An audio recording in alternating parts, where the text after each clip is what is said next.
Muy bien, queridos amigos, queridos hermanos, les damos una muy cordial bienvenida a un nuevo jueves, un jueves donde vamos a estudiar una de las lecciones importantes también, junto con la lección que estudiamos el jueves pasado, ¿cierto? Sobre estos reinos, ¿cierto? Que iban a venir en la tierra. Estamos contentos que tú puedas estar con nosotros y queremos, ¿cierto?, comenzar este curso, esta lección, orando. Creo que es lo que tenemos que hacer para que el Señor pueda iluminar nuestras mentes, pueda abrir nuestras mentes para poder comprender la lección del día de hoy. Así que vamos a orar. Yo te invito ahí donde tú estás a que podamos hacer una oración. Cariñoso buen Dios y Padre Celestial, queremos agradecerte por tus cuidados, por tu compañía. Y queremos pedirte, Señor, que tú puedas acompañarnos, que tu paz, tu bendición puedan estar con cada uno de nuestros amigos que nos acompañan y también, Señor, tú puedas abrir nuestras mentes para poder entender estas fascinantes profecías que tú has dejado para que podamos estar apercibidos del tiempo en el que estamos viviendo. Querido Dios, acompáñanos y cuídanos en todo, lo rogamos y lo pedimos en el nombre de Jesús. Amén, Señor. Amén. Muy bien, queridos, vamos entonces a ir, ¿cierto?, a la presentación del día de hoy y, ¿cierto?, vamos a hacer un breve repaso de lo que fue la lección pasada. ¿Te acuerdas que en la lección pasada nosotros estudiamos Daniel capítulo 2? Y en Daniel capítulo 2, ¿cierto?, descubrimos que estaba la profecía de toda la historia desde el rey Nabucodonosor en Babilonia. Estudiamos que Dios le mostró una estatua al rey y después también se la mostró a Daniel para que Daniel pudiera interpretar el sueño, y nosotros entendimos que la cabeza de oro de la estatua, ¿cierto?, correspondía a Babilonia, el pecho y los brazos de plata correspondía al imperio medo-persa, los muslos, ¿cierto?, y el vientre de bronce correspondía al imperio, ¿cierto?,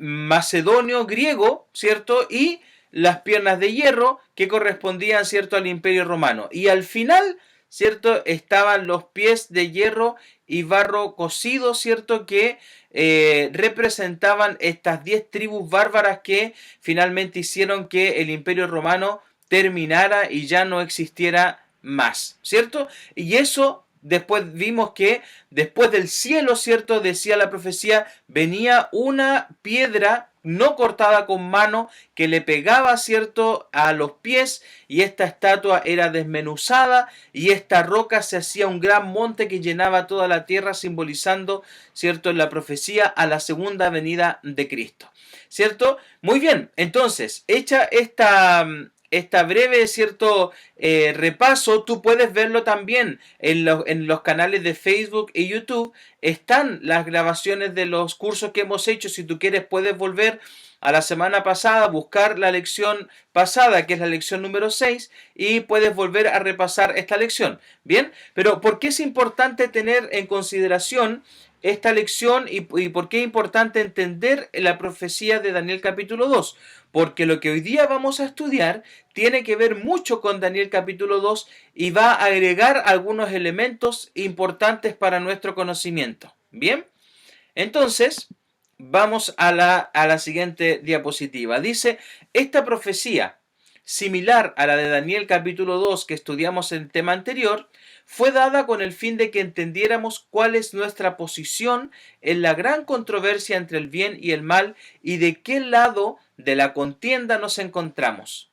Las estrategias y esfuerzos de Satanás son desenmascarados y la victoria final de los hijos de Dios y de la verdad está asegurada. En esta profecía veremos los instrumentos de lo que se valió el diablo para imponer la maldad sobre la tierra. La profecía que vamos a estudiar hoy día es Daniel capítulo 7. Así que yo te invito a que tú puedas buscarla, anda a buscarla rápidamente, busca tu lección, busca tu Biblia y situémonos en Daniel capítulo 7. Muy bien, entonces, vamos a la siguiente diapositiva. Pregunta número 1. ¿Qué vio el profeta Daniel en la visión de la noche? Vamos a ir a nuestras Biblias y vamos a buscar, ¿cierto? Ahí en nuestras Biblias, Daniel capítulo 7. Vamos a ir a Daniel capítulo 7. Búscalo ahí junto conmigo. Y en Daniel capítulo 7, márcalo, porque ahí va a estar, ¿cierto? La lección del día de hoy, la profecía que estamos estudiando, ¿ok? Entonces, ¿qué vio, ¿cierto? Dice la profecía, ¿qué vio el profeta Daniel en la visión de la noche? Daniel capítulo 2, Daniel capítulo 7, versículos del 2 al 7. Y dice así, Daniel dijo, miraba yo en la visión de noche, y he aquí que los 4 vientos del cielo combatían en el gran mar, y 4 bestias grandes, diferentes una de la otra, subían del mar. La primera era como león, y tenía alas de águila. Yo estaba mirando hasta que sus alas fueron arrancadas, y fue levantada del suelo, y se puso enhiesta sobre los pies a manera de hombre, y se le fue dado corazón de hombre. Y he aquí otra segunda bestia, semejante a un oso, el cual se alzaba de un costado más que del otro, y tenía en su boca 3 costillas entre los dientes, y le fue dicho así, levántate y devora mucha gente. Después de esto miré y aquí otra, semejante a un leopardo, con 4 alas de ave en sus espaldas. Tenía también esta bestia 4 cabezas y le fue dado dominio. Después de esto miraba yo en las visiones de la noche, y he aquí la 4 bestia espantosa y terrible, y en gran manera fuerte, la cual tenía unos dientes grandes de hierro, devoraba y desmenuzaba, y las sobras hollaba con sus pies, y era muy diferente de todas las bestias que vi antes de ella, y tenía 10 cuernos. Mira, vamos entonces a ver, ¿qué fue entonces lo que vio el profeta Daniel en la visión de la noche? ¿Qué fue lo que vio? Vio 4 bestias grandes. Ya, vio 4 bestias. Y Daniel dice que estas bestias eran semejantes, ¿cierto? Se parecían a algunos animales. Bien, no es que haya visto el animal, sino que eran semejantes. Y él en su propia, ¿cierto? Entendimiento, ¿cierto? Trata de darles y les dice, este era un león, este era semejante a un leopardo. Y aquí nosotros vemos una representación muy simple de lo que ve Daniel. Daniel, ¿cierto? Ve a un león con alas. Después, a la siguiente bestia que ve es un oso con 3 costillas, ¿cierto? Ahí en su boca. Después dice que él ve a un leopardo con 4 alas y 4 cabezas, y después dice que ve a una bestia terrible, ¿cierto? Que no logra identificar, no logra asimilar con nada, pero que era una bestia terrible que todo lo devoraba, ¿cierto? Y que lo que no alcanzaba a devorar lo hollaba con los pies, lo pisoteaba. ¿Bien? Entonces, estas 4 bestias dice que surgen del mar. Dice Daniel capítulo 7 versículo 3. El mar en las profecías significan lugares densamente poblados. ¿Bien? Entonces, ¿de dónde nacen estas bestias? De lugares poblados. De lugares donde hay mucha gente es donde aparecen estas bestias. ¿Bien? Muy bien. Pregunta número 2.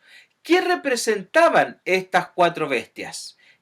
¿Por qué Daniel ve 4 bestias y qué representaban? Bueno, la misma Biblia nos dice, miren qué lindo esto es, hermanos, porque la verdad es que cuando uno estudia profecías, no hay mucho que interpretar porque la misma profecía, la misma Biblia, te va diciendo a qué corresponde cada cosa.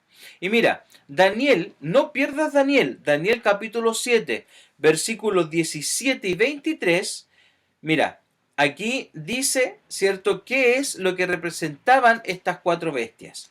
El 17 dice así, estas 4 grandes bestias son 4 reyes que se levantarán en la tierra. Entonces, estas bestias, ¿qué es lo que eran? Eran reyes o representaban a reyes. Y el versículo 23 dice así: la cuarta bestia será un cuarto reino en la tierra, y el cual será diferente de todos los otros reinos, y a toda la tierra devorará, trillará y despedazará. Mira, entonces, ¿a qué representan estas cuatro bestias? Aquí lo dice clarito Daniel explicando, ¿cierto?, lo que había visto. Dice que son reinos, ¿cierto?, o reyes, ¿cierto? Cuatro reinos o reyes. Esa es la respuesta de la pregunta número 2. Dice, por lo general se acepta que estas cuatro bestias representan a los mismos cuatro poderes simbolizados por la imagen metálica de Daniel capítulo 2. Entonces, la pregunta 3 dice así: ¿a qué nación representa la primera bestia? Vamos a ver. No pierdas Daniel. Marca Daniel capítulo 7. Y ahora vamos a ver estos textos. Yo voy a marcar aquí Daniel capítulo 7 para poder volver después. Y vamos a ir a Jeremías. Jeremías 50, 17. Mira, vamos a ir. Jeremías 50, 17. Busca ahí tú junto conmigo Jeremías capítulo 50, versículo 17.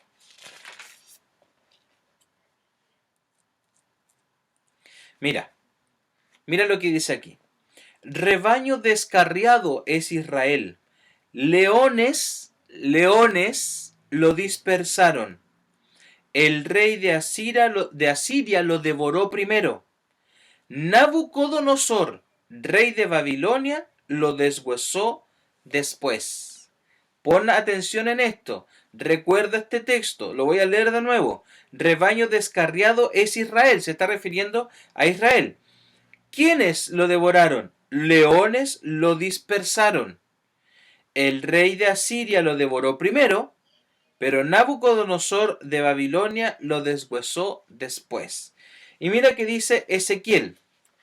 Un poquito más, ¿cierto? Un poquito más adelante. Ezequiel capítulo 17. Vamos a ir a Ezequiel capítulo 17.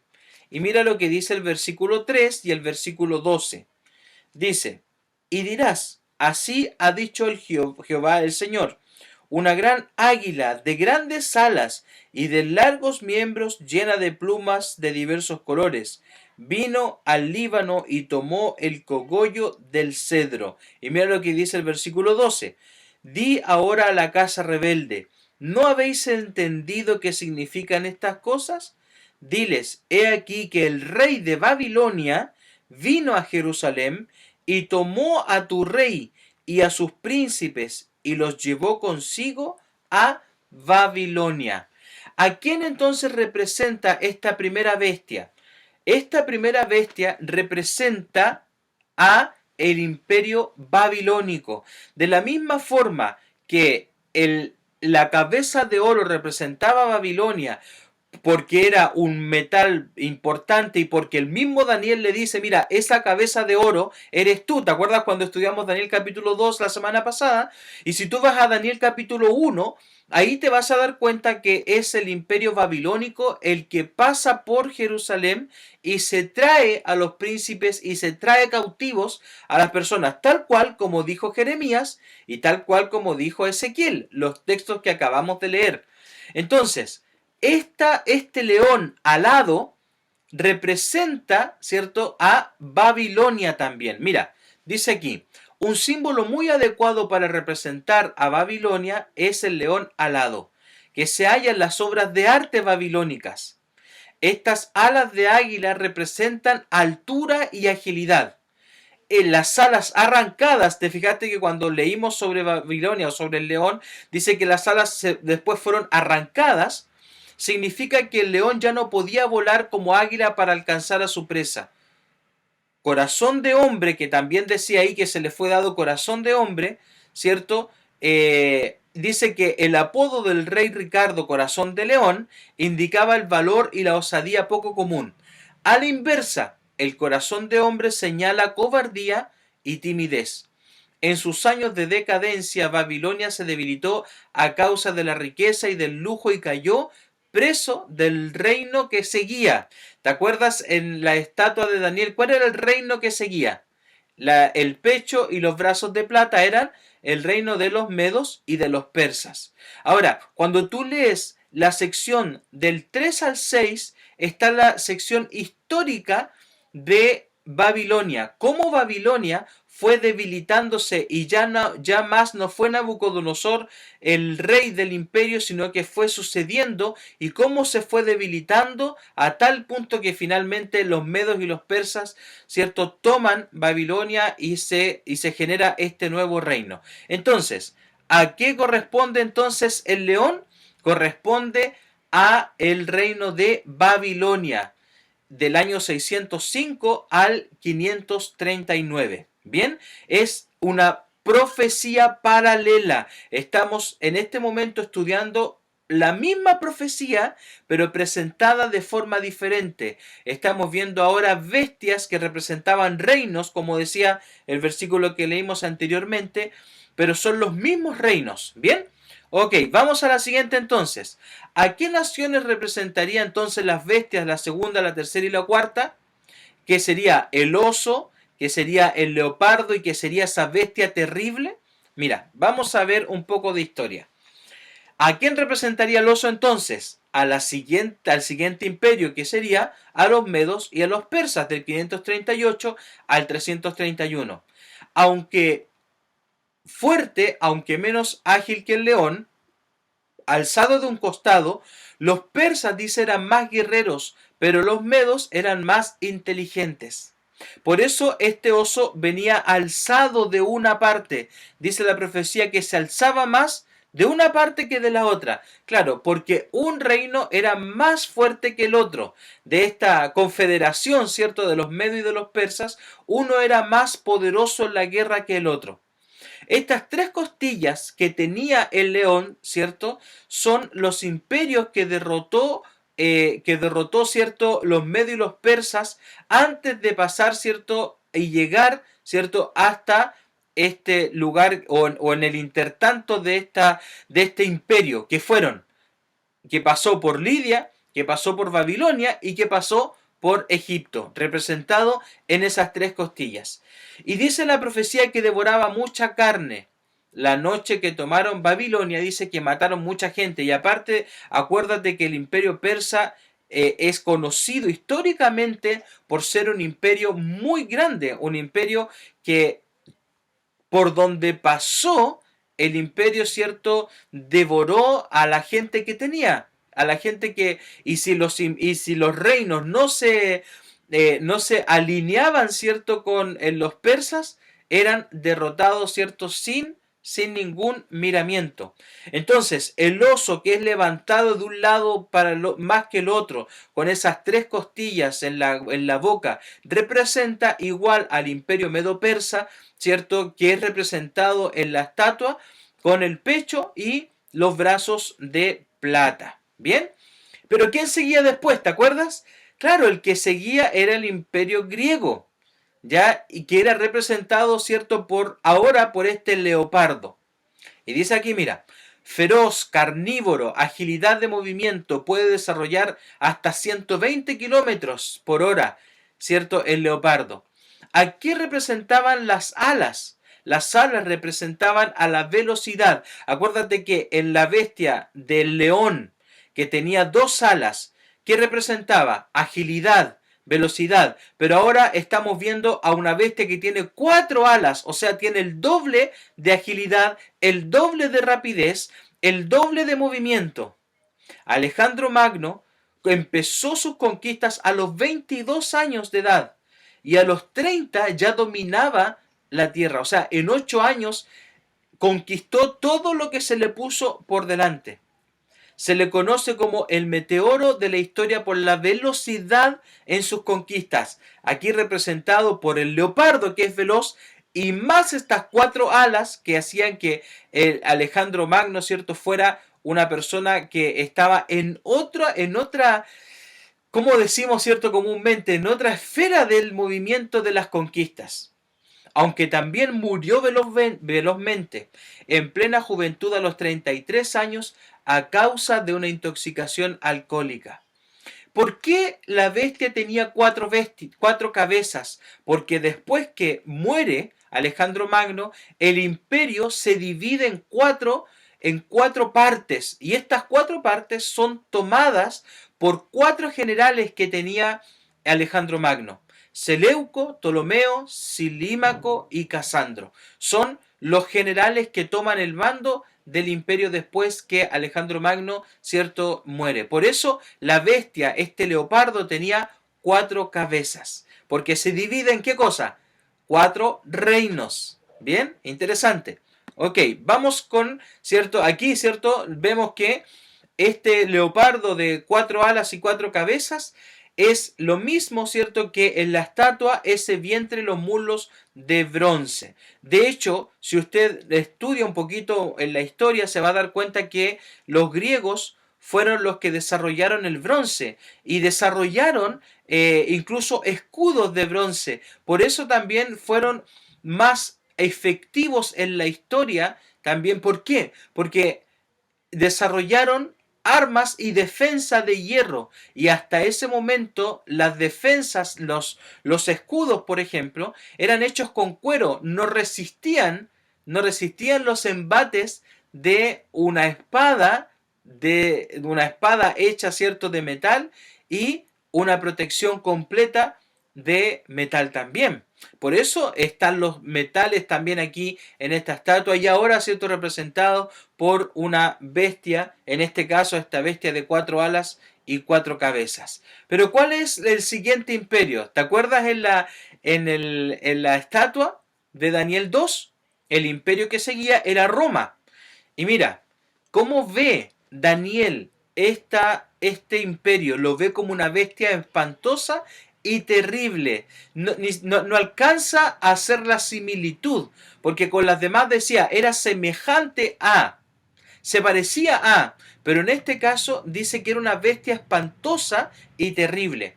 Dice, la historia enseña claramente que el poder mundial que siguió al tercer imperio de esta profecía fue Roma, desde el 168 al 476 después de Cristo. Los enormes dientes metálicos hablan de crueldad y fuerza. Así como el animal desgarra y devora a su presa con esos colmillos monstruosos, así Roma devoraba a las naciones y pueblos con sus conquistas. Cuando Roma no destruía o subyugaba a un pueblo, solía esclavizar a sus habitantes o los vendían como esclavos. En la intensidad de su poder destructor, Roma sobrepasó a los reinos que previamente habían dominado el mundo. Entonces, esta bestia espantosa y terrible, ¿cierto? Reinó en el 168 a.C. hasta el 476 después de Cristo. Miren, es importante, queridos hermanos, que ustedes y amigos que puedan tener en claro estas fechas. Por eso yo he dado fechas. Si usted puede, anótelas ahí en su Biblia, anótelas en su estudio, anótelas en un cuaderno.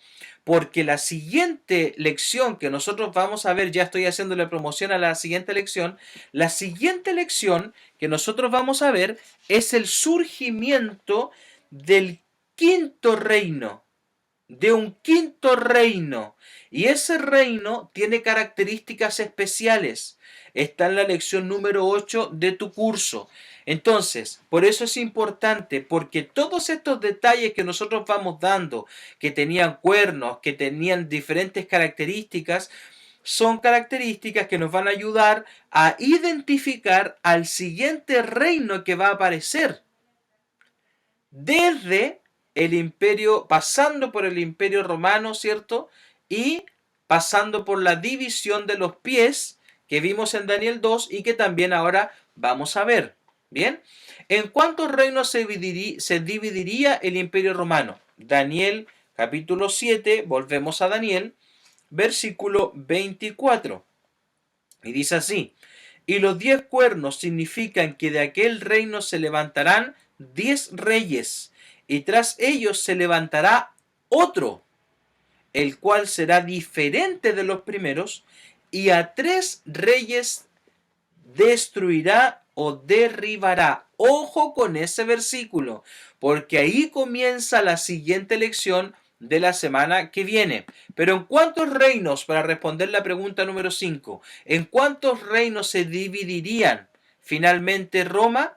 En 10 reinos, o estos 10 cuernos que representan a reinos en la profecía.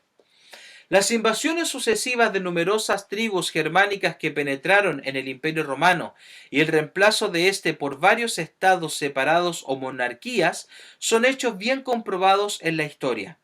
Debido a que por lo menos una veintena de tribus bárbaras invadió el Imperio Romano, dividiendo literalmente a Roma en 10 reinos establecidos en el territorio del imperio: ostrogodos, visigodos, francos, vándalos, suevos, alamanes, anglosajones, érulos, lombardos y burgundios.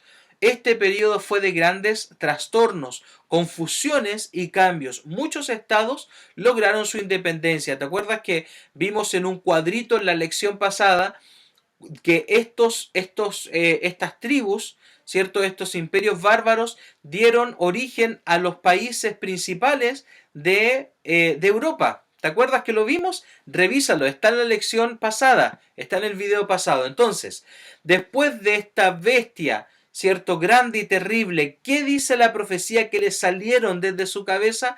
10 cuernos, que fueron los cuernos que dieron origen a los países de Europa que nosotros hoy día conocemos.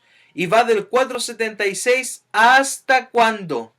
Hasta que Cristo venga. ¿Te acuerdas con esa grande piedra que golpea la estatua? De la misma forma Cristo va a venir a derribar todos los reinos que quedan. Pero ¿te fijaste que de alguna forma en la última parte que leímos del versículo decía que después de estos 10 cuernos iba a salir otro cuerno que derribaría a 3 de ellos?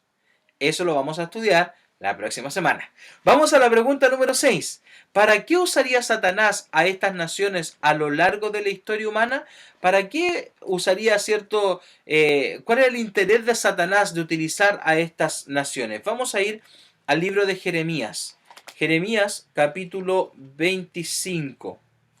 Jeremías capítulo 25, versículo 32. 25, versículo 32.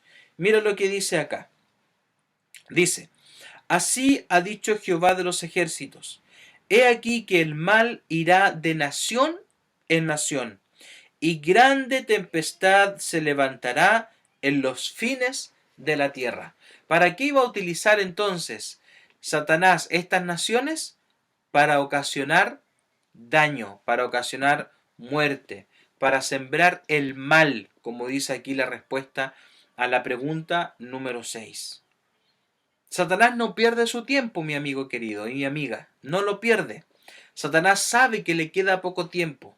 Satanás sabe, como tú ahora sabes, que le queda poco tiempo porque las profecías ya se están cumpliendo, ya se han cumplido, y estamos en el tiempo de estos 10 cuernos, estamos en el tiempo de este cuerno que va a salir desde entre estos cuernos, y también estamos en el tiempo de los dedos de la estatua de Daniel capítulo 2. Estamos en el final de la historia de este mundo. Por eso es que nosotros tenemos que estar apercibidos. Querido amigo y amiga, tenemos que ir tomando decisiones para vida eterna. Estar aquí en la tierra no va a ser para siempre. El Señor tiene preparado algo mejor para nosotros. Por eso es importante que nosotros, cierto, sepamos estas profecías y entendamos en qué momento de la historia nos encontramos. ¿Qué principios del mal sembró Satanás a través de estas naciones? Mira, vamos a ver algunos. Vamos a ir a Isaías capítulo 14, versículo 14. Isaías capítulo 14, versículo 14.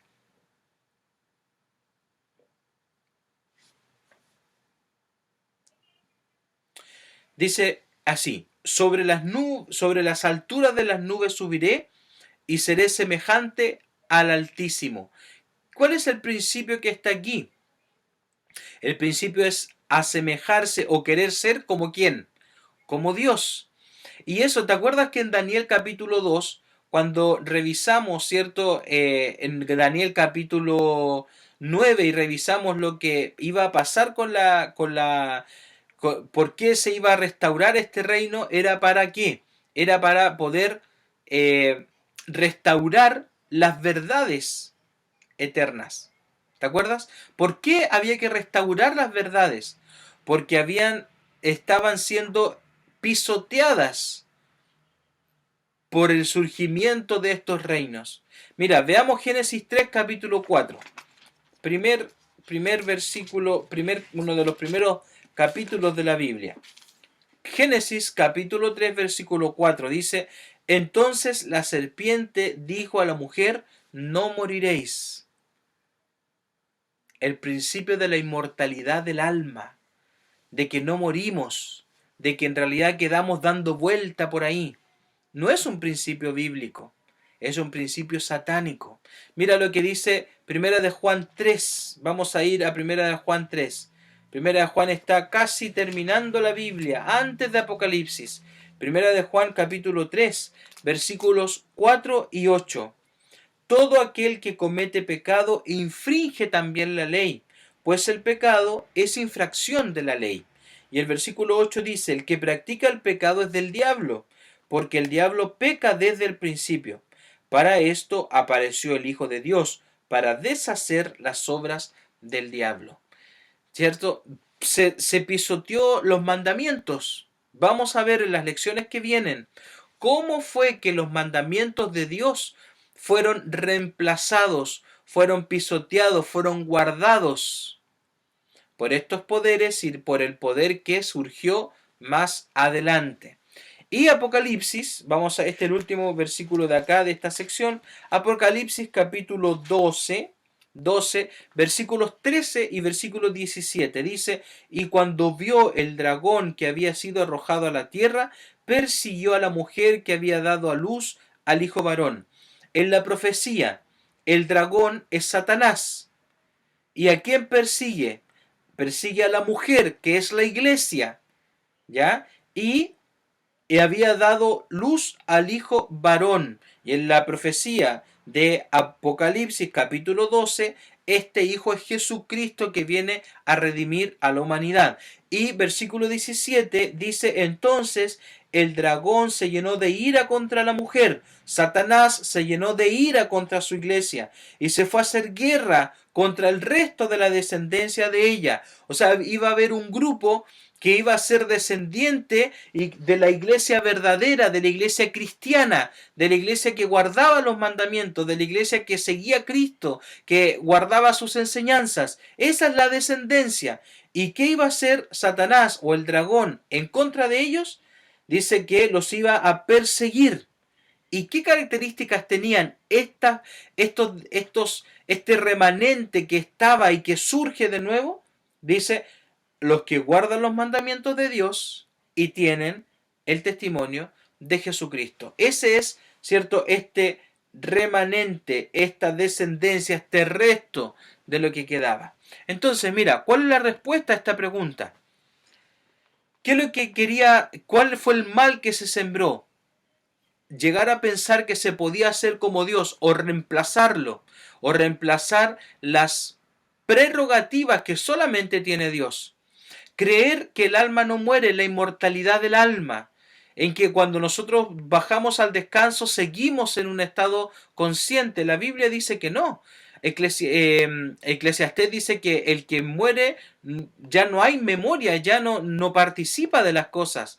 Jesús en reiteradas ocasiones, ¿cierto?, decía que las personas dormían porque estaban en un estado de inconsciencia, no tenían participación en lo que pasaba, ¿cierto?, en el mundo. Más adelante hay una lección en este curso bíblico donde vamos a hablar sobre este concepto de la inmortalidad del alma. ¿Qué más hicieron estos países, estas naciones? Transgredieron la ley, empezaron a olvidarse que existían los 10 mandamientos, empezaron a olvidarse que existía el día sábado como el día de reposo del Señor. Y fue reemplazado el día sábado. Ya lo vamos a ver. ¿Y qué más? Persecuciones. Y tú puedes ver en la historia, mi querido amigo, desde Roma, en realidad desde Babilonia, pero desde Roma, después de de estas 10 naciones, y después que nace este cuerno que derriba a otros 3, como decía la última parte de la profecía, hubo una persecución muy grande contra los cristianos. Yo creo que ya estás empezando a saber de qué vamos a hablar la semana que viene. Entonces dice, como ya no habría más imperios universales, ¿cómo haría entonces Satanás para continuar sembrando sus 4 principios del mal en todo el mundo? Satanás se las ingeniaría. Él no tiene reparos en usar cualquier tipo de instrumento, es decir, de tipo político o religioso. Quedaremos sorprendidos al descubrir en el siguiente estudio las artimañas y sobre todo el instrumento que el diablo usaría como último recurso para llevar el mundo a la perdición eterna. Querido amigo, no te pierdas la próxima lección, porque te vas a sorprender. Mira, estamos en la lección 7. Hemos repasado 7 lecciones donde aprendimos sobre el santuario celestial, sobre el santuario terrenal, sobre la labor intercesora de Cristo, sobre este juicio que se está llevando adelante cuando Cristo pasó del lugar santo al lugar santísimo como nuestro sumo sacerdote. Hemos aprendido que en Daniel capítulo 2 estaban todas las profecías de todos los reinos hasta que Cristo venga. Hoy en Daniel capítulo 7 aprendimos que de alguna forma, ¿cierto? Estos reinos, va a venir después de estos reinos representados por las bestias, un reino diferente, que no está nombrado en Daniel capítulo 2, pero sí está presente en la profecía de Daniel capítulo 7. La próxima semana vamos a estudiar sobre este quinto reino, diferente a los demás, pero no menos poderoso. Bien, ok, vamos entonces a ver, ¿qué debo hacer entonces? ¿Qué es lo que debo hacer? Deuteronomio 31, 6. Vamos a ir a Deuteronomio 31, 6. ¿Qué dice?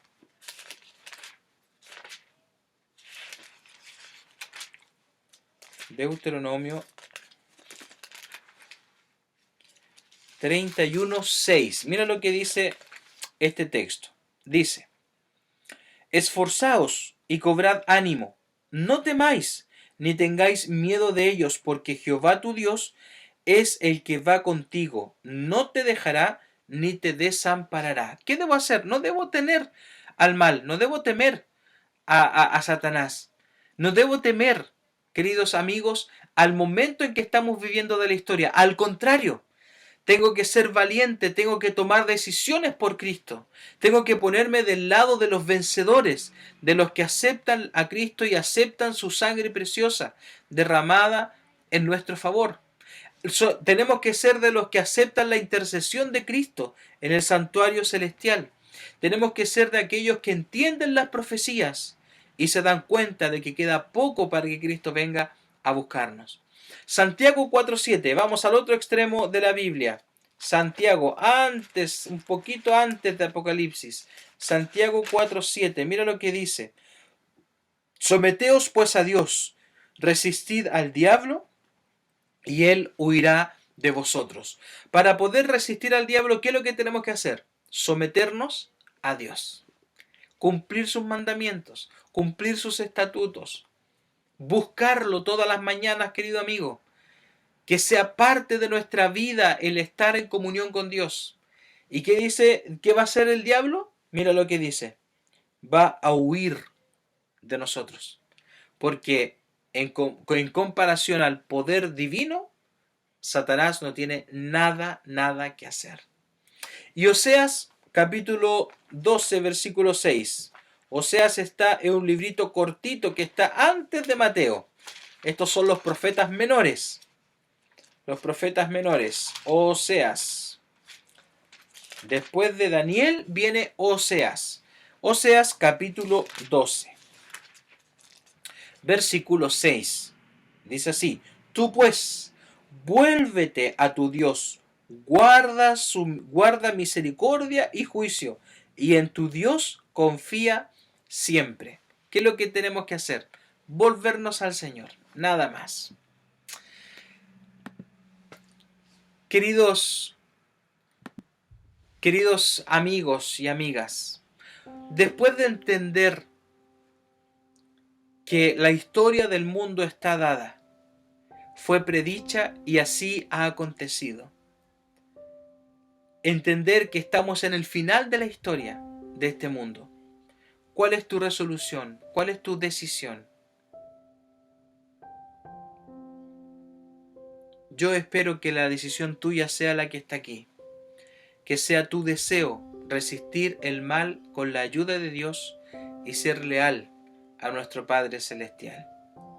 Sabes, querido amigo, no hay nada en este mundo que pueda que pueda distraernos de lo que Cristo ha dejado para nosotros. Sabes, el Señor espera que sus hijos puedan acudir a Él, que sus hijos puedan entregar su vida a Él. Y yo quiero invitarte, mi querido amigo y amiga, que tú puedas ir tomando decisiones de vida eterna. Vamos a estudiar la próxima lección, el próximo jueves, esta importante lección. Y te vas a dar cuenta que queda muy poco tiempo y el Señor quiere estar contigo y llevarte a las mansiones celestiales. Vamos a orar y vamos a terminar nuestra lección.